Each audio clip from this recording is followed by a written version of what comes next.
I'm walking along what must be one of the roads less travelled, because I don't think many people know about this Neolithic monument on the edge of Bodmin Moor.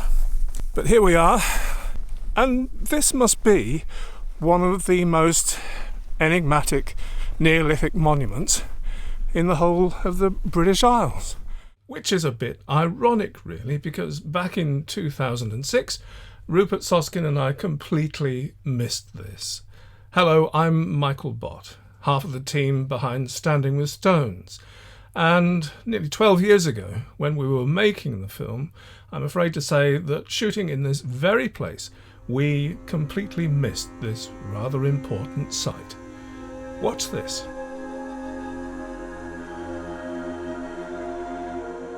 It's partly because we tend to look out for big, impressive monoliths that many important signs of our ancestors' day-to-day lives sometimes pass unnoticed.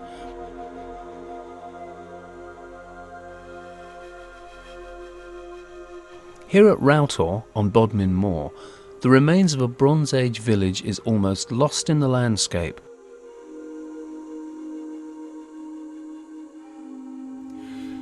Oh yes, we were so pleased with ourselves for telling other people to keep their eyes peeled in case they might miss something. It never occurred to us that we might be missing something in that very same landscape. Let's run that again.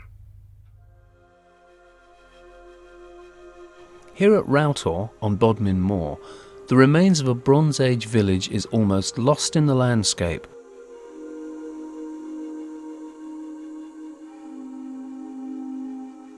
See that rather obvious line running through the pasture there?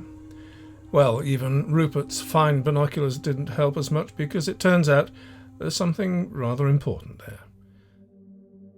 What is there is 500 metres of what is known as the Roughtor Neolithic long cairn.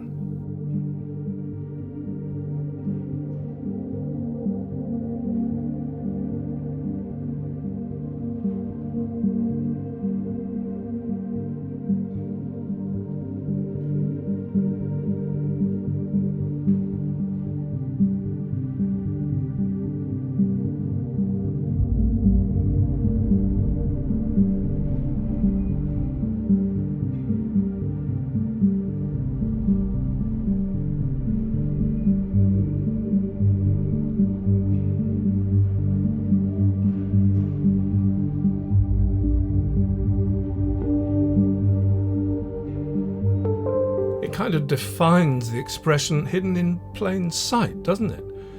And I would have still been none the wiser had it not been for the accidental discovery via YouTube of an old episode of Time Team entitled In the Shadow of the Tor.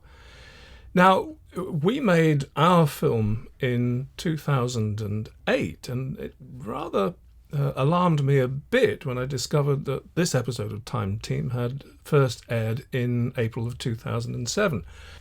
As Roughtor was of special interest to us, having featured the Bronze Age village in the film, I was interested to see if essentially we'd got it right and the sequence in our film wasn't misleading in any way in the light of anything Tony Robinson, Phil Harding, Francis Pryor and the rest might have unearthed.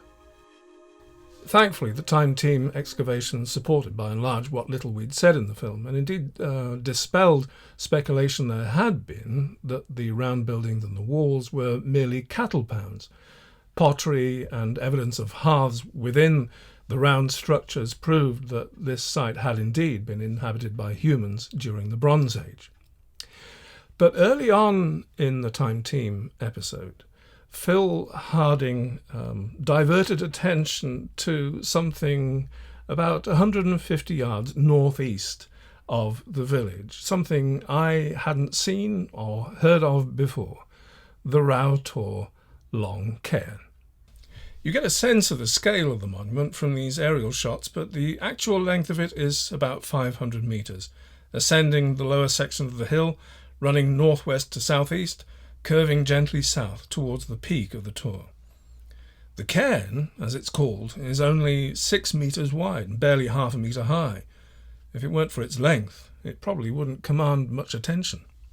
But it was a structure of a cross-section through the mound that caused the most interest and revealed something that looks much more like a causeway than a cairn. So, this is where Phil Harding dug, and what looks like just a mound of rubble here is actually quite a sophisticated build. Just to give you an idea of what's going on here build-wise, you can probably see that this stone here is upended, and this forms one wall of the causeway, and all the backfill you can see behind me here is the infill between this wall and the one on the other side. And on the outside of this wall is rubble built up to keep the wall upright and keep the infill from forcing the wall out. The reason this hole is here now is because in the Second World War this was an exercise place for World War II tanks, and they just made a track straight through the causeway, through the cairn, which is why Phil Harding thought it was a good idea to excavate here, because it could get at a cross-section of the mound without doing too much damage. Some of the damage had obviously already been done. But no, they found out quite a lot from doing that. As I said, it's quite a sophisticated structure. When Phil Harding's team got down to the buried soil, the layer of Neolithic soil preserved by the construction of the cairn, it seems that the turf had been stripped from the ground before the stones had been placed in situ. It was speculated that the turf had been reused to surface the mound to make it into a raised pathway.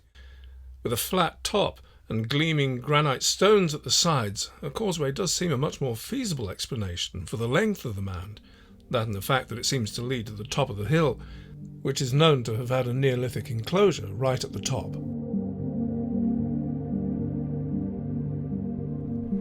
So, well, this pathway is Neolithic. I'm calling it a pathway because to my mind that's all it can be, although it's described as a Neolithic long cairn. I mean, there may be burials along there here, who knows, but I don't think anybody's actually discovered any. So this is contemporary with the origins of the village, which is about 500 yards away down there, though the main inhabitation of the village seems to be in the Middle Bronze Age, which of course is well after this was built, probably 1500, maybe even 2000 years.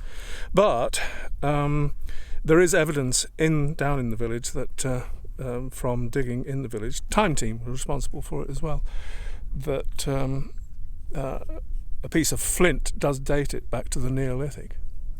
So we're looking at a pathway through woods here. That's the important thing to remember, because as on Dartmoor, although we're looking at wide open spaces here filled with cattle and a few horses around here as well, it would have been woodland, of course.